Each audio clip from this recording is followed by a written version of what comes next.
Praise the lord.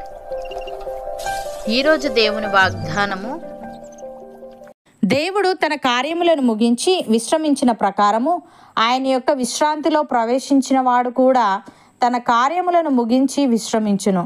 హెబ్రీలకు రాసిన పత్రిక 4వ అధ్యాయం 10వ వచనం. సహోదరి సహోదరులారా, ఈ వాక్యం ఆధ్యాత్మిక విశ్రాంతిని సూచిస్తుంది. దేవుడు సృష్టి కార్యాన్ని 6 రోజుల పాటు చేసి 7వ రోజు విశ్రాంతి తీసుకున్నట్లు, అదేవిధంగా దేవుని పిల్లలు కూడా విశ్వాసం ద్వారా ఆధ్యాత్మిక విశ్రాంతిలో ప్రవేశిస్తారు.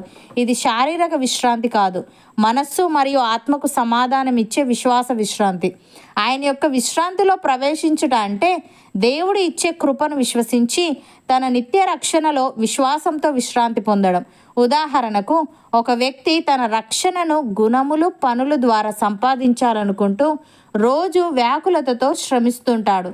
కానీ ఒకరోజు బైబిల్ చదివి దేవుని కృపను అర్థం చేసుకొని యేసుక్రీస్తు మీద విశ్వాసం వలన మాత్రమే రక్షణ కలుగుతుందని తెలుసుకొని అప్పటి నుంచి అతడు తన ప్రయత్నాలను విడిచి దేవునిపై పూర్తిగా ఆధారపడతాడు.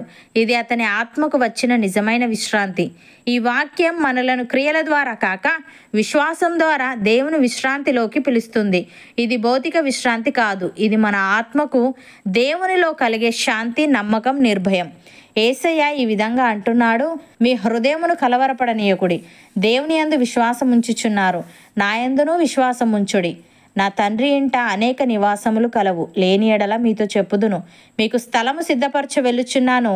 నేను వెళ్ళి మీకు స్థలము సిద్ధపరచిన ఎడల నేనుండు స్థలములో మీరును ఉండులాగున మరలా వచ్చి నా యొద్ద నుండుటకు మిమ్మును తీసుకొని పోవుదును అని. ప్రియులారా, మనుష్యుని ద్వారా మరణము వచ్చెను గనుక మనుష్యుని ద్వారానే మృతుల పునరుత్థానమును కలిగెను. ఆదామునందు అందరూ ఎలాగ మృతి పొందుచున్నారో అలాగుననే క్రీస్తునందు అందరూ బ్రతికింపబడుదురు. ప్రతివాడును తన తన వరుసలోనే బ్రతికింపబడును. ప్రథమ ఫలము క్రీస్తు, తర్వాత క్రీస్తు వచ్చినప్పుడు ఆయన వారు బ్రతికింపబడుదురు. అటు తర్వాత ఆయన సమస్తమైన ఆధిపత్యమును, సమస్తమైన అధికారమును, బలమును కొట్టివేసి తన తండ్రి అయిన దేవునికి రాజ్యము అప్పగించును. అప్పుడు అంతము వచ్చును. ఎందుకనగా తన శత్రువులనందరినీ తన పాదముల క్రింద ఉంచు వరకు ఆయన రాజ్య పరిపాలన చేయిచుండవలెను. అపోస్తలుడైన పౌలు తెస్సలోనికైలకు వ్రాస్తూ ఈ విధంగా అంటున్నాడు, సహోదరులారా, మేమెల్లప్పుడూ మిమ్మును గూర్చి దేవునికి కృతజ్ఞతాస్తుతులు చెల్లించుటకు బద్దులమై ఉన్నాము. ఇది యుక్తమే. ఏలి అనగా మీ విశ్వాసము బహుగా అభివృద్ధి పొందుచున్నది. మీ అందరిలో ప్రతివాడును ఎదుటివాని ఎడల చూపు ప్రేమ విస్తరించుచున్నది.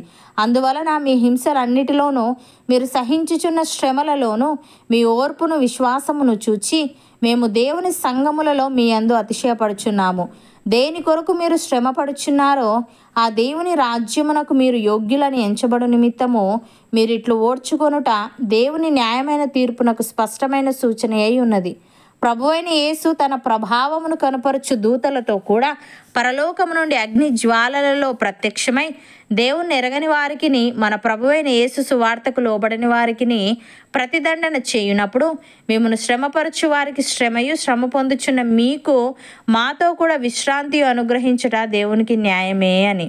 సహోదరి సహోదరులారా, వెలిచూపు వలన కాక విశ్వాసము వలననే నడుచుకొనుచున్నాము గనుక ఈ దేహంలో నివసించుచున్నంత కాలము ప్రభువునకు దూరముగా ఉన్నామని ఎరిగి ఉండియు ఎల్లప్పుడూ ధైర్యము గల వారమై ఉన్నాము. ఇట్లు ధైర్యము కలిగి ఈ దేహమును విడిచిపెట్టి ప్రభువును వద్ద నివసించుటకు ఇష్టపడుచున్నాము. కావున దేహమందునను దేహమును విడిచినను ఆయనకిష్టలమై ఉండవలనని మిగులు అపేక్షించుచున్నాము. ఎందుకనగా తాను జరిగించిన క్రియల చొప్పున అవి మంచివైనను సరే, చెడ్డవైనను సరే, దేహముతో జరిగించిన వాటి ఫలమును ప్రతివాడును పొందునట్లు మనమందరము క్రీస్తు న్యాయపీఠం ఎదుట ప్రత్యక్షము కావలేను. అవును అన్నవారు నాతో పాటు ప్రార్థనలో ఏకీభవించండి.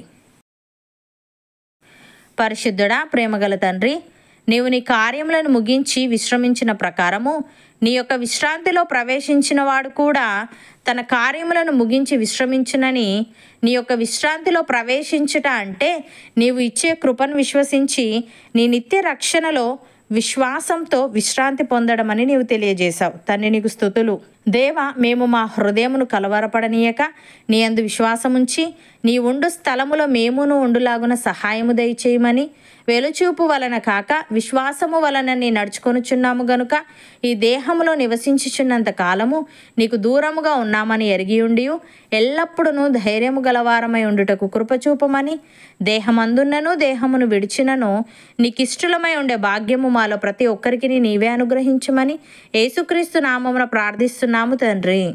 ఆమెన్.